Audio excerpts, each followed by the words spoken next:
Hello. Hello. എടാ, ഞാൻ ഒരുത്തിയൊക്കെ ഒന്ന് ജയിലിൽ പോയാൽ നിനക്ക് വിഷമാവോ? വിഷമോ? സന്തോഷാവും. സന്തോഷാവുന്നോ? അല്ല, സന്തോഷം പോകുന്ന ഉദ്ദേശിച്ചത്. അങ്ങനെ. എന്റെ ഓഫീസിൽ ഒരുത്തിനെ സ്ഥിരമായിട്ട് ഇംഗ്ലീഷ് പറഞ്ഞ് പേടിപ്പിക്കുന്നുണ്ട്. ഇംഗ്ലീഷോ? ഇംഗ്ലീഷ് തന്നെ. പുതിയതായിട്ട് ജോയിൻ ചെയ്തത് ആ ജാട തെണ്ടി. അവൾ എന്തൊക്കെ പറഞ്ഞിട്ടാ ഷോടുന്ന്? നമ്മൾ നോർമൽ ആയിട്ട് പറയുന്ന കാര്യങ്ങളൊക്കെ അവൾ കുറച്ച് ഓവറാക്കി പറയും. Like what? ലൈക്ക് നിന്റെ പേരെന്താന്നുള്ളതിന് may I know your good name please. അതുപോലെ ലീവ് ഒക്കെ ആണെങ്കിൽ I am not a office today. ഇങ്ങനെയൊക്കെ അവള് പറയാറ്. കൊള്ളാലോ, അവള് നല്ല സ്റ്റാൻഡേർഡ് ഇംഗ്ലീഷ് ആണല്ലോ പറയണേ. നീ അവളെ സപ്പോർട്ട് ആക്കാണോ? ഏയ്, അങ്ങനെയല്ല. അല്ല, അവൾ എന്താ പഠിച്ചേ? അവള് പഠിച്ചോന്ന് എനിക്കറിയില്ല. പക്ഷെ ഇംഗ്ലീഷ് ഹബ് എന്ന് പറഞ്ഞിട്ട് ഒരുത്തനായിട്ട് അവൾ എപ്പോഴും സംസാരവും ചാറ്റിംഗ് ഒക്കെ ഉണ്ട്. അങ്ങനെ പറ, ഇപ്പോഴല്ലേ കാര്യം മനസ്സിലായത്. എന്ത് മനസ്സിലായി? ഇംഗ്ലീഷ് ഹബ് അവര് ചില്ലറക്കാരല്ല. അവരേതായിട്ടും എടുക്കും.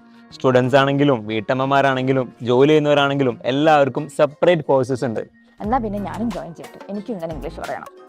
എന്നാ ശരി, വേറെ എന്തെങ്കിലും വള്ളി ഉണ്ടാകുമ്പോൾ വിളിക്കി. ഓക്കെ. സോ നിങ്ങൾക്കും അഡ്മിഷൻ എടുക്കാം. കോഴ്സിനെ കുറിച്ച് കൂടുതൽ ഡീറ്റെയിൽസ് അറിയാൻ താഴെ കാണുന്ന നമ്പറിൽ വാട്സ്ആപ്പ് ചെയ്യൂ.